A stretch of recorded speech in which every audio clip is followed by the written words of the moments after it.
Hi, Mrs. Cheney here. I want to talk to you about a really cool sculpture. This sculpture was made during the Hellenistic time period and during Greek times. And in Greece, this statue was representational of something very dramatic. And what I find to be cool about it isn't the subject matter. It's almost kind of gruesome, the subject matter. It's what happened to the statue that I find so cool. And the art nerd in me really likes this story. So I'm going to flip this so that you can see the statue that I'm talking about. See what I'm talking about? It's kind of gruesome here.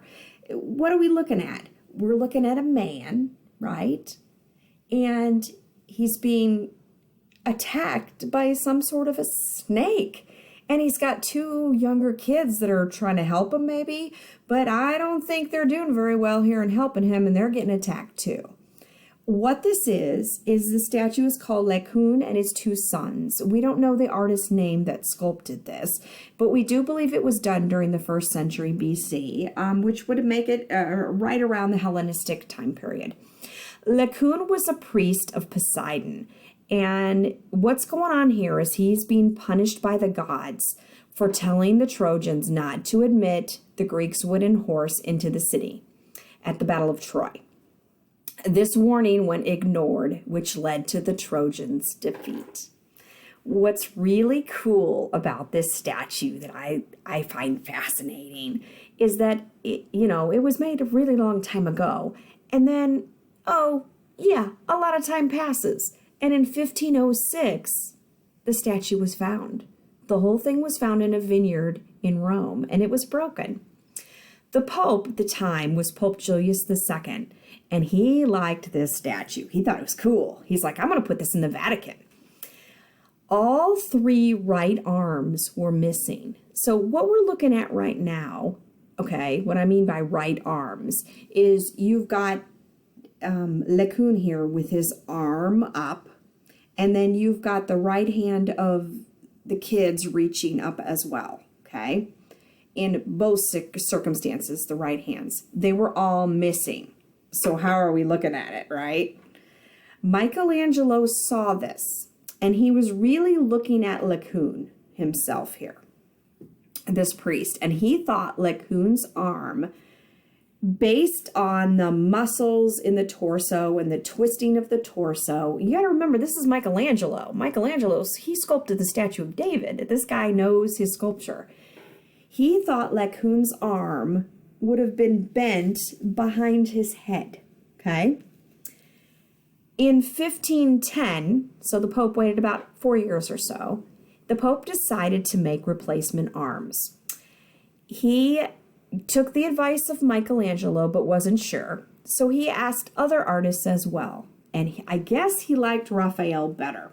So Raphael decided that this is how he wanted the arms to look. And some artists got together, don't know who those guys were, probably a whole team of them, and made fake arms out of marble and attached them to the statue. All 3 of the arms that we see now. We've got one arm reaching up, grabbing the snake's head. We've got one kid's hand just reaching up kind of in a wave, like a grab kind of a thing, and another one kind of pulling at a snake as well. Okay, all 3 of those arms were attached. So, okay, they were attached. Then something happened.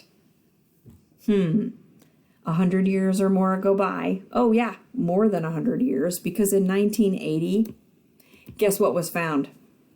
This arm, okay?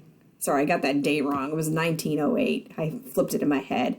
In 1908, an archaeologist found this arm. You're going to see why I flipped the dates here in a minute. But he found this arm, and here it lays. And now the statue's in the Vatican with fake arms on it, right? And he finds this arm close by in the same vineyard, and you know what? It fit. It fit. Michelangelo was right, yet he never knew, okay? The guy was right all along. In 1957, they decided to add the bent arm to the statue. So here it is, added to the statue. But then more time passes, and this is where I flip my dates around. But in 1980, they decided to take the boy's hands off because, like, if that arm was wrong the whole time, and then we find this arm, then the other ones may be wrong too. So let's just take them off. Look how long it takes to fix statues. First of all, do they need to be fixed? When you find something broken, do you really think it's a good idea to repair it? I mean, sure, if it's something that we use, a furniture, or let's say the leg of your chair breaks off, yeah, glue it on by all means. But what about art? When artwork gets damaged, sometimes people try to repair it the best that they can. But sometimes it's done in such a way that they don't have all the pieces to do it properly. So it's probably better to leave it in destruction.